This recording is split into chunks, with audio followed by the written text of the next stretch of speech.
Hello po, ayun sa mga nagtatanong po kung magkano yung bentahan namin sa milkshake at ano yung mga ingredients or mga measurement namin na ginagawa para sa milkshake. Sa milkshake business, hindi naman madami yung mga ingredients na kailangan dito. Sa equipment naman, blender at saka ice crusher lang yung kailangan. Ang mga ingredients namin sa milkshake ay, una is milkshake from Enjoy, gatas, evap, tubig at saka asukal, tapioca pearl at syempre ice. Bale, yung sukat namin dito is 30 ml each sa isang 12 ounce cup na baso. 30 ml po yung scooper, bale 1 scoop ng powder, 1 scoop ng gatas, 1 scoop ng asukal. Except sa tubig kasi depende po yan sa gusto nyong consistency dun sa milkshake. Sa isang kilo ng milkshake powder, nakakagawa kami ng 33 cups na gamit ay 12 ounce cup. Dati dalawang size ng cup yung gamit namin, isang 12 ounce at saka isang 22 ounce. Kaso tinanggal namin yung 22 ounce at niretain namin until now yung 12 ounce. Sa isang order ng 12 ounce na milkshake, ang bentahan namin dito is 30 pesos.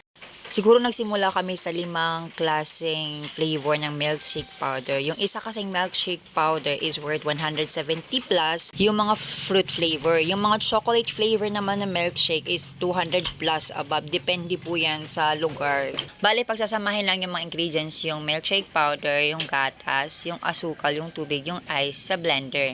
Yung ice naman na gamit namin, yung mga binibentang ice, yung parang tagli 5 piso, magkano ba sa inyo na nasa supot. So, isang ice nun is 2 order na yung nagagawa.